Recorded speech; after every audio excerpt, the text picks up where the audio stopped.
Nếu từng ăn sushi hay là sashimi, chắc hẳn bạn đã từng nhiều lần gắp một cục màu xanh nhỏ rồi chấm cùng với cá sống. Hầu hết chúng ta gọi đó là mù tạt. Thậm chí rất nhiều quán ăn của Việt Nam còn ghi trên thực đơn là mù tạt xanh. Một số quán thậm chí đề cái tên rất sang đó là wasabi. Nhưng sự thật bất ngờ là wasabi không phải là mù tạt, và thứ màu xanh bạn vẫn ăn hàng ngày rất có thể cũng không phải là wasabi thật. Đây là một trong những sự nhầm lẫn phổ biến nhất của ẩm thực thế giới. Người ta gọi nhầm suốt hàng chục năm, đến mức nhiều người nghĩ hai thứ đó là một. Nhưng ở Nhật Bản, đặc biệt là những nhà hàng sushi truyền thống, đầu bếp vô cùng coi trọng wasabi. Với họ, đây không đơn thuần là một loại gia vị, nó là một nguyên liệu cao cấp, được trồng rất công phu và có giá không hề rẻ. Vậy điều gì khiến một củ cây nhỏ bé lại có giá đắt đến vậy? Và vì sao thế giới cứ gọi nhầm nó là mù tạt? Wasabi là gì? Wasabi là một loài cây bản địa của Nhật Bản. Người Nhật Bản sử dụng phần thân rễ nằm ngay sát mặt đất để làm gia vị. Khi chuẩn bị món ăn, đầu bếp sẽ dùng bàn bào mài phần thân rễ thành một lớp kem mịn màu xanh. Trong khi đó, mù tạt lại không hề có thân rễ như vậy. Nó được làm từ hạt của cây cải mù tạt. Sau khi thu hoạch, người ta nghiền hạt rồi pha với nước, giấm hoặc các loại gia vị khác để tạo thành sốt mù tạt màu xanh hoặc là màu vàng nâu mà chúng ta vẫn hay ăn cùng xúc xích, hamburger, thịt nướng, cá sống. Nói đơn giản, wasabi và mù tạt giống như khoai lang và khoai tây. Nhìn qua đều là củ, đều để ăn, nhưng rõ ràng không phải là cùng một loại. Hai loài này chỉ là họ hàng xa, còn bản thân chúng hoàn toàn khác nhau từ hình dáng, cách trồng cho đến cách chế biến. Xong, tại sao lại thấy cay giống nhau? Đây là lý do khiến nhiều người nhầm lẫn. Khi ăn ớt chẳng hạn, bạn sẽ thấy lưỡi nóng ran. Nhưng khi ăn wasabi hay mù tạt, cảm giác lại khác hẳn. Nó cay sộc thẳng lên mũi, khiến nhiều người phải nhắm mắt, hít hà, thậm chí chảy cả nước mắt. Điều này xảy ra vì cả hai đều tạo ra những hợp chất có mùi rất mạnh khi bị nghiền hoặc bào. Những chất này bay hơi rất nhanh, đi theo không khí vào khoang mũi, rồi kích thích các dây thần kinh ở đó. Chính vì vậy, cảm giác cay của wasabi thường đến rất nhanh nhưng cũng biến mất rất nhanh. Chỉ khoảng 10 đến 20 giây sau là bạn cảm thấy dễ chịu trở lại. Đó cũng là lý do người Nhật rất thích ăn wasabi với cá sống. Nó làm sạch vị giác, khử bớt mùi tanh và giúp người ăn cảm nhận rõ vị tự nhiên của miếng cá. Vậy thì cái thứ bạn hay ăn khi mà mua ở ngoài siêu thị về với giá không phải là quá đắt hay là ở những cái cửa hàng là gì? Thì nếu bạn bước vào một quán sushi bình dân ở Việt Nam, châu Âu hay là Mỹ, khả năng rất lớn cục màu xanh trên đĩa không phải là wasabi thật. Ngay tại Nhật Bản, nhiều quán ăn bình dân cũng dùng loại thay thế. Loại này thường được làm từ cải ngựa, hạt mù tạt, tinh bột, hương liệu và phẩm màu xanh. Nhìn gần giống wasabi thật, vị cay cũng khá giống. Nếu không ăn thường xuyên rất khó phân biệt. Nguyên nhân rất đơn giản, wasabi thật quá đắt. Nếu tất cả các quán sushi đều dùng wasabi nguyên chất, giá một phần sushi sẽ tăng lên rất nhiều. Vì vậy người ta chọn giải pháp dùng loại thay thế có giá rẻ hơn. Bởi thế cụm từ mù tạt xanh hay là wasabi mà chúng ta quen gọi thực chất chỉ là một cái tên thương mại. Nó không có nghĩa đó là cây mù tạt nguyên chất và cũng không có nghĩa đó là wasabi thật. Nếu có cuộc thi tìm loại cây khó chiều nhất trong thế giới nông nghiệp, wasabi chắc chắn sẽ nằm trong nhóm đầu. Khác với lúa, ngô hay rau cải có thể trồng trên những cánh đồng rộng lớn, wasabi gần như chỉ sống khỏe trong một môi trường đặc biệt. Nó thích khí hậu mát lạnh quanh năm, không chịu được nắng nóng kéo dài và cũng rất ghét sự thay đổi đột ngột của thời tiết. Chỉ cần nhiệt độ tăng quá cao trong vài ngày, cả ruộng wasabi có thể chậm phát triển hoặc là chết hàng loạt. Và điều khiến việc trồng wasabi khó hơn nữa đó là yêu cầu về nguồn nước. Cây này gần như chỉ phát triển tốt khi rễ được ngâm trong dòng nước suối lạnh, trong và chảy liên tục 24 giờ mỗi ngày. Nước phải nhiều oxy, không bị ô nhiễm và luôn giữ nhiệt độ ổn định khoảng 8 đến 18 độ C. Nếu nước đứng yên quá lâu, rễ của cây rất dễ bị thối. Nếu nước quá đục sau một trận mưa lớn, cây cũng có thể bị ảnh hưởng. Vì vậy, nhiều nông trại wasabi nổi tiếng của Nhật được xây ngay ven các con suối trên núi, nơi nguồn nước lạnh chảy quanh năm. Ánh sáng cũng là một bài toán không hề đơn giản. Wasabi không thích nắng gắt như nhiều loại cây khác. Nếu bị ánh nắng chiếu trực tiếp quá lâu, lá cây sẽ bị cháy và thân rễ phát triển rất kém. Nhưng nếu thiếu ánh sáng hoàn toàn thì cây lại lớn rất chậm.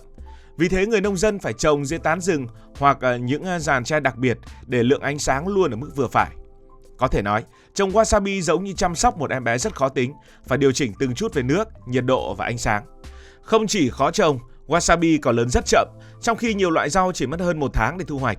Cây mù tạt trồng để lấy hạt cũng chỉ cần vài tháng, thì một cây wasabi thường mất khoảng 5,5 đến 2 năm, thậm chí gần 3 năm mới cho thân rễ đạt tiêu chuẩn.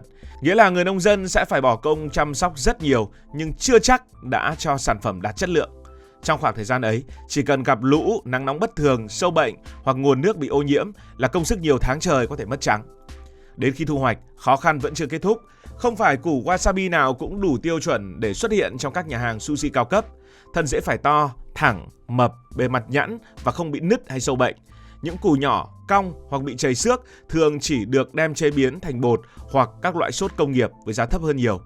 Chính tỷ lệ đạt chuẩn không cao khiến nguồn cung wasabi luôn khan hiếm, dù người nông dân đã bỏ ra rất nhiều thời gian và công sức. Đó là lý do wasabi được xem là một trong những loại gia vị đắt đỏ nhất trên thế giới. Cái giá của nó không chỉ nằm ở hương vị đặc biệt mà còn nằm ở gần 2 năm kiên nhẫn của người trồng, ở dòng suối lạnh hiếm có giữa rừng Nhật Bản và quá trình chăm sóc tỉ mỉ mà rất ít loại cây công nghiệp nào đòi hỏi. Thế nên, mỗi lần thưởng thức một ít wasabi tươi, người ta không chỉ đang ăn một loại gia vị mà còn đang thưởng thức kết quả của cả một quá trình lao động đầy công phu và kiên nhẫn. Về giá của wasabi, wasabi tươi loại chất lượng cao tại Nhật Bản hiện thường có giá khoảng từ 100 đến 300 đô la Mỹ mỗi cân, quy đổi theo tỷ giá khoảng 26.000 mỗi đô, tương đương với khoảng từ 2,6 cho đến 7,8 triệu đồng mỗi cân. Đó mới chỉ là mức giá phổ biến. Với những củ wasabi được tuyển chọn kỹ, có hình dáng đẹp, kích thước lớn và đến từ những vùng trồng nổi tiếng như là Shizuoka hay là Nagano, giá có thể vượt khoảng 10 đến 13 triệu đồng mỗi cân. Nếu tính theo từng củ, một củ đẹp chỉ nặng khoảng lạng rưỡi đến 2 lạng rưỡi nhưng đã có giá từ vài trăm nghìn đến hơn 1 triệu đồng. Mức giá này cao hơn hàng chục lần so với mù tạt thông thường hoặc cái loại làm từ cải ngựa. Chính vì vậy, chỉ những nhà hàng cao cấp, nơi thực khách sẵn sàng trả nhiều tiền để thưởng thức hương vị nguyên bản mới bào wasabi tươi ngay trước khi phục vụ. Vì thế, được ăn wasabi ở Nhật vẫn được xem là một trong những trải nghiệm ẩm thực cao cấp mà không phải ai cũng có cơ hội để thưởng thức. Một trong những điều khiến wasabi trở thành nguyên liệu đặc biệt là nó gần như ngon nhất sau khi được bào. Khác với nhiều loại gia vị có thể để hàng tháng, thậm chí để càng lâu hương vị càng đậm, wasabi lại giống như một bông hoa vừa nở. Thời điểm ngon nhất chỉ kéo dài rất ngắn. Ngay từ khi đầu bếp dùng bàn bào mài thân rễ thành lớp kem màu trắng, các hợp chất tạo mùi và vị cay bắt đầu bay hơi. Chỉ khoảng 10 đến 15 phút, thậm chí là 20 phút, hương thơm đặc trưng đã giảm đi đáng kể. Sau khoảng 1 giờ, phần lớn mùi thơm tự nhiên gần như đã biến mất, vị cay cũng không còn tinh tế như ban đầu. Đó là lý do tại những nhà hàng truyền thống của Nhật Bản, đầu bếp gần như không bao giờ bào wasabi sẵn từ đầu buổi. Họ chỉ bắt đầu bào khi khách vừa gọi món, để từng miếng wasabi hay sushi đều được ăn kèm với wasabi ở trạng thái ngon nhất. Đây cũng là một trong những điểm khác biệt giữa nhà hàng cao cấp và những nơi sử dụng wasabi đóng tuýp hoặc wasabi công nghiệp, vốn có thể bảo quản rất lâu nhưng hương vị không còn nguyên bản.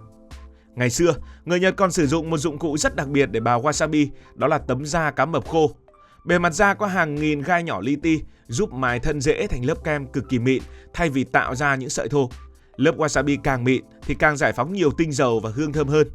Đến nay, nhiều nhà hàng cao cấp ở Nhật Bản vẫn giữ cách bào truyền thống này bởi họ tin rằng chỉ một thay đổi nhỏ trong cách bào cũng có thể làm thay đổi hương vị của cả món ăn.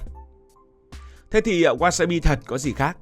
Nhiều người lần đầu nghe về wasabi thật thường nghĩ rằng nó sẽ cay khủng khiếp hơn loại mù tạt xanh vẫn ăn hàng ngày. Nhưng sự thật hoàn toàn ngược lại. Wasabi nguyên chất không cay gắt mà có vị rất thanh và tinh tế.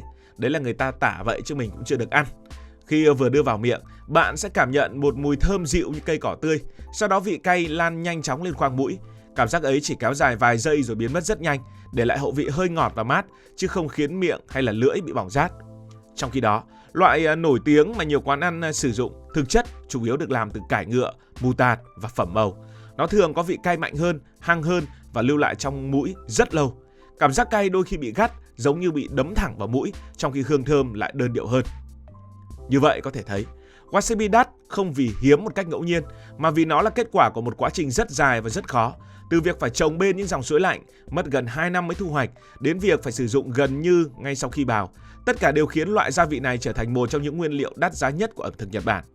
Còn việc nhiều người gọi wasabi là mù tạt chỉ là một sự nhầm lẫn kéo dài nhiều năm. Mù tạt được làm từ hạt, còn wasabi là thân rễ của một loài cây hoàn toàn khác. Hai loại có vị cay khá giống nhau nên dễ gây hiểu lầm, nhưng giá trị, hương vị và cách sản xuất lại khác nhau rất xa. Còn bạn, cảm giác đầu tiên của bạn khi ăn mù tạt là như thế nào? Hãy để lại ý kiến dưới phần bình luận.